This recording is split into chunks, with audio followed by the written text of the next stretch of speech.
गरबाजी इश्क की है तो जो चाहे लगा दो, डर कैसा, जीत गए तो क्या कहना, हार गए बाजी मात नहीं। घिसी-पिटी कहानियाँ थीं कि आज़ादी को 70-75 साल हो गए, बँटवारा हो गया, लाशें गिर गई।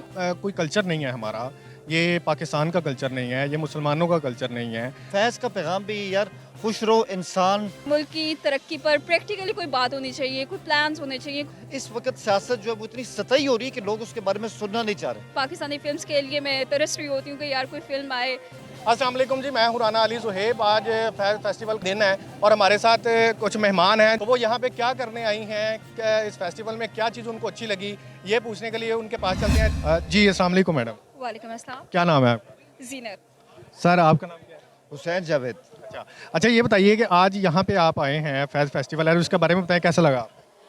मुझे बहुत अच्छा लगा फैज़ फेस्टिवल। इस तरह के मेरे ख़्याल में इवेंट्स होते रहने चाहिए और यहाँ पर आपने देखा कि बच्चे पेंटिंग्स भी कर रहे थे और नौजवान नस्ल भी एक जो म्यूज़िक था उसको एंजॉय किया और मेरे ख़्याल में जो ओवरऑल फ्रस्ट्रेशन और गम गुस्से का माहौल है पूरे मुल्क में, तो इस तरह के फेस्टिवल से लोगों को एक खुशी मिलती है, उनकी जो परेशानियाँ हैं वो थोड़ी सी कम होती हैं, भूल भुला के लोग आते हैं इस फेस्टिवल में। आप देख सकते हैं कि काफ़ी रश है यहाँ पर, तो मेरे ख्याल में ऐसे इवेंट्स और अच्छा ये बताएं कि आपको फैज़ का कुछ शेर आता है?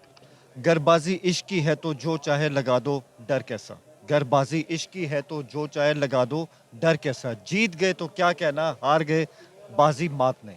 अरे वाह, क्या बात है सर, आप तो लगता है उनके बड़े फ़ैन हैं। ऑब्वियसली उनका एक हम पे इन्फ्लुएंस रहा है। जिस तरह से मायूसी जब होती है, डिप्रेशन जब होता है, तो फैज़ साहब की जो शायरी है और उनकी जो एक शख्सियत है वो आज भी हमें एक उम्मीद देती है। और यही वजह है कि उनकी जो एक पोएम है उसका नाम है उम्मीद के ऊपर बात करते हैं। तो उम्मीद के ऊपर यानी कि आपके ये अच्छा, अभी अभी उम्मीद की आपने बात की है, तो जिस वक्त पाकिस्तान की करंट सिचुएशन है, क्या आपको लगता है कि फैज़ साहब की जो शायरी है वो नौजवानों को पढ़ने की ज़रूरत है? बिल्कुल ना सिर्फ उनको पढ़ें बल्कि उस पर अमल भी करें, क्योंकि उसकी वजह ये है कि ठीक है, आजकल आपके सामने देखें तो जो हमारी इकॉनमी बिल्कुल डाउन हो चुकी है, किसी के लिए कुछ भी नहीं रहा। एक जो हमारा माह होता है उसको स्पेंड करना बहुत मुश्किल हो गया है और शायद 1 साल 2 साल आप कैसे जाएंगे। ऐसे में आपके पास उम्मीद नहीं है तो उम्मीद को ईजाद करें, और फैज़ की जो शायरी है वो हमें यही सबक दिया करती है। अच्छा मैडम ये बताएं, आज के जो ये जो फेस्टिवल है, इसमें कौन-सी ऐसी चीज़ है जो आपको सबसे ज़्यादा पसंद है? मुझे सबसे ज़्यादा जो पसंद है ये कि मतलब एक इवेंट यहाँ पे हॉल में हो रहा था कि जिसमें मतलब एक ड्रम परफॉर्मेंस थी।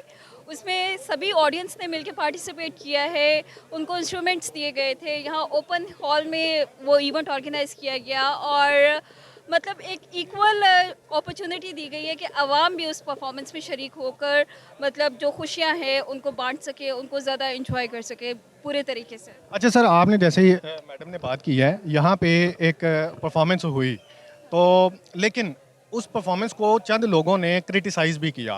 क्रिटिसाइज़ इस सेंस में किया कि ये कोई कल्चर नहीं है हमारा, ये पाकिस्तान का कल्चर नहीं है, ये मुसलमानों का कल्चर नहीं है।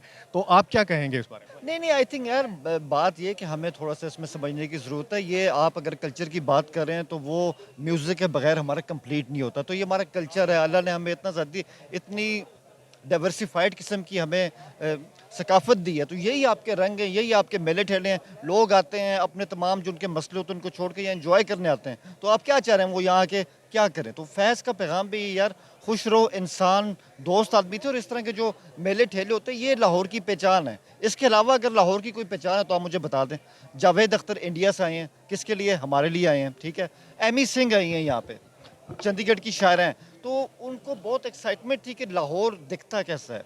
फैज़ के लोग हम सब जो हैं फैज़ की विरासत को लेके चल रहे हैं। तो मैं समझता हूँ कि इस तरह की चीज़ें एंजॉय करें और हर चीज़ में तनकीदी पहलू ढूंढना नहीं चाहिए।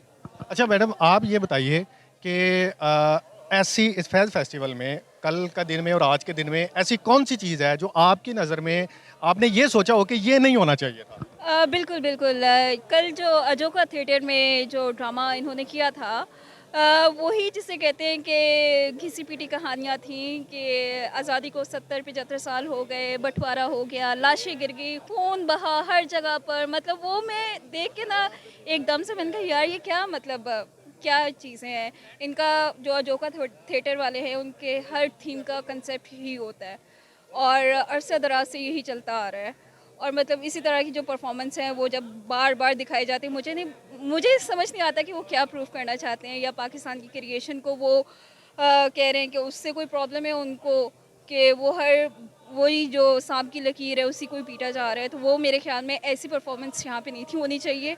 और आज जैसा है कि नौजवानों को शऊर मिल रहा है, सेशंस हो रहे हैं, इलेक्शंस के हवाले से हो रहे हैं, पॉलिटिकल अवेयरनेस दी जा रही है, म्यूज़िक फेस्टिवल है, बच्चों के लिए पेंटिंग्स थी। तो मेरे ख्याल में आज के सेशन में तो नहीं है, कल जो अजोका थिएटर वाला था, जो परफॉर्मेंस थी आप क्या सजेस्ट करते हैं? मेरा सजेशन यही है कि मेरे ख्याल में एक जिसे आप तरक्की पसंद कहते हैं, कि मुल्क की तरक्की पर प्रैक्टिकली कोई बात होनी चाहिए, कोई प्लान्स होने चाहिए, कोई प्रोग्रेसिव प्लान्स होने चाहिए कि बंदा उनको फॉलो अप करके उन पे डिस्कशन होनी चाहिए। अच्छा सर, आप ये बताएं कि जो इस वक्त पाकिस्तान की सूरत हाल है, जो पॉलिटिकल अनरेस्ट बना हुआ है हमारा यहाँ पाकिस्तान के अंदर, जो पॉलिटिकल पार्टीज़ और आपको सब मालूम है, ये एक छोटी सी बात बताइए कि जब ये इस तरह का इवेंट है, आपको नहीं लगता कि एक सेशन इस तरह के फेस्टिवल में लोगों को एजुकेट करने के लिए पॉलिटिकल चीज़ों पर भी होना चाहिए, पॉलिटिकल मामला पर भी होना चाहिए? अगर आप मुझसे पूछे तो आखिरी हफ्ते यहाँ पर एक और फेस्टिवल हुआ था, अहमद शाह साहब ने किया था, ठीक है। तो उसमें भी इस तरह के टॉपिक्स थे, कहीं पे मतलब आर्ट पे बात हो रही थी, कल्चर पे बात हो रही थी, म्यूज़िक पे बात हो रही थी। सबसे कम रश जो था वो वहाँ पे था जहाँ सियासत पे बात हो रही थी। तो जो सियासत का जुम्मा बाज़ार इस वक्त लगा है, हम सब यही काम करते हैं, आपको पता है, आप भी हमारे साथ हैं। इस वक्त सियासत जो है वो इतनी सतही हो रही है कि लोग उसके बारे में सुनना नहीं चाह रहे। इमरान खान क्या कह रहा है, मरियम साहबा क्या कह रही हैं, बिलावल साहब क्या कह रहे हैं, लोगों का इससे इंटरेस्ट चला गया है। हमें हमारा महीना अच्छे से बसर करना है, उसका बंदोबस्त कर दीजिए। इसके अलावा हमें आपसे कुछ नहीं चाहिए, और यही काम उनसे नहीं हो रहा है। अच्छा, आखिरी सवाल, अगले इलेक्शन में आप किसको देख रहे हैं, कौन वज़ीर आज़म बनेगा? मेरा तो जिसे कहते हैं पॉलिटिकल प्रोसेस से एतबार ही उठ चुका हुआ है। और क्या कोई मिलिट्री डिक्टेटर आ जाना? नहीं, मेरे ख्याल में जो भी आए वो पाकिस्तान के लिए अच्छा हो। और वोट किसको दें? वोट एक नई पार्टी आ रही है, हकूक़ खल्क़ पार्टी, उसी को दूंगी। अरे वाह! आप बताएं हुसैन साहब, अगली हुकूमत आप किस पार्टी की देख रहे हैं? सर, अगर जमहूर पर अमल हुआ, वोट जिसको डाले जाएंगे उसको मिल भी गए, तो मेरे ख्याल में उसी पार्टी को सामने आना चाहिए। अनवर मकसूद साहब थे यहाँ पे आखिरी हफ्ते, उन्होंने बहुत अच्छी बात की कि इंडिया में पठान फिल्म लगी हुई है, कामयाब जा रही है। हमारे यहाँ जो पठान है उस पर FIR लगी हुई है, लेकिन इलेक्शन में उसको वोट कास्ट करने की एडवांस बुकिंग हो चुकी है। तो वोट हमारा इमरान खान के लिए, ठीक है, उसके मसाइल अपने हैं, लेकिन इस लॉर्ड के अंदर अवाम की जो आवाज़ है वो अभी इमरान खान ही है। और जो इलेक्शंस आपके सामने सब के सब उसकी पार्टी ने जीते हैं, अगर उसको जीतने दिया गया तो ही विल स्वीप इंशाल्लाह। आप वोट करेंगे इमरान खान? हमेशा उसको दिया, अब भी उसको देंगे। अच्छा, अभी 30 साल की मोहब्बत है, ऐसे तो नहीं छोड़ेंगे। अच्छा हुसैन भाई, अभी आपने पठान फिल्म की बात की और इस फेस्टिवल में आपने ये भी जिक्र किया कि भारत से पोइट भी आए और वो जो हमारे मेहमान हैं वो भी आए, जावेद अख्तर साहब। तो पाकिस्तान ने इंडियन फिल्म्स को और ड्रामास को यहाँ पे इंडियन चैनल्स को बैन किया हुआ है। आप क्या समझते हैं कि ये एक कल्चर बैरियर नहीं आ गया? कि आप ये नहीं समझ रहे कि लोगों को, जब हमारी गवर्नमेंट को ये फैसला जो है, इस फैसले को किस तरह से देखें? मेरे ख्याल में अली, हमारे मुल्क में हर वो काम जो है उसको अलाउ करना चाहिए जो आवाम चाहती है। अब हम, आप माने ना माने, मैं ना मानूँ, हम सब ने बचपन में बॉलीवुड फिल्में देखी हैं, आगे भी हम लोग देखते रहेंगे। तो जो भी आपके आवाम का मिजाज मिलता है उनसे, सिनेमा को खोलें, आर्ट को खोलें, इसकी सरहद नहीं होती। जो आपका बॉर्डर 47 में सामने आ चुका है वो तो हमेशा रहेगा, उसको हम वैल्यू करते हैं, आगे भी करेंगे, लेकिन आर्ट का कोई बैरियर होता नहीं है। तो आई थिंक इंडियन फिल्मों को खोलें, मल्टीप्लेक्सेस यहाँ बन गए, कई लोगों की जो एम्प्लॉयमेंट है उनके साथ जुड़ी है। तो अच्छा यार, लोग सब जमा हो, आपस में एंजॉय करें। पठान फिल्म लगे यहाँ पे, हम भी देखें, आप भी देखें, अपने तबसरे करें बस। इस बारे में आप क्या कहते हैं? इंडियन फिल्म्स के बारे में इंडियन फिल्म्स के बारे में बैन पाकिस्तान में बैन है? बैन ही रहना चाहिए मेरे ख्याल में। क्यों? प्रमोट क्यों बैन? क्योंकि इंडियन फिल्म्स मेरे ख्याल में मुझे तो इतना जिसे कहते हैं कि नहीं अट्रैक्ट करती। और पाकिस्तानी फिल्म्स के लिए मैं तरस रही होती हूँ कि यार कोई फिल्म आए, यूट्यूब पे भी ढूंढ रही होती हूँ, तो अनफॉर्चुनेटली उसकी मुझे सीडीज़ ही खरीदनी पड़ती है, और या फिर सिनेमास में जाके देखती हूँ। इंडियन फिल्म्स में अब वो वाला उसमें क्रिस्प नहीं रह गया, वो वाली ग्रेस नहीं है। या फिर उनकी मोस्टली फिल्में यही होती हैं कि जिसमें उन्होंने पाकिस्तान और बीइंग एन एंटी मुस्लिम उन्होंने कोई ना कोई चीज़ दिखाई होती है। तो सर आप मैडम की बात मैं इनकी बात से इत्तेफाक करता हूँ, लेकिन मतलब बात इसमें वही आती है, लॉलीवुड को अपनी जो एक वो जो कहते हैं स्पाइनल कोड दिखाना होगी कि हम अगर फिल्में यहाँ बनाएंगे तो हम साल में दो चार फिल्में नहीं बनाएंगे, 35-40 फिल्में बनाएंगे। अगर ये बनाएंगे तो हम लोग जाएंगे, लेकिन ऑब्वियसली वो स्पाइनल कोड का मसला है, ना इतना पैसा है, वसाइल की कमी है, तो पाकिस्तानी सिनेमा इसलिए डिक्लाइन का शिकार है। लेकिन मौला जट ने कॉन्सेप्ट चेंज किए हैं, उसको फॉलो करें तो ऑब्वियसली हम जो हमारा सिनेमा है उसको वैल्यू हम क्यों नहीं करेंगे।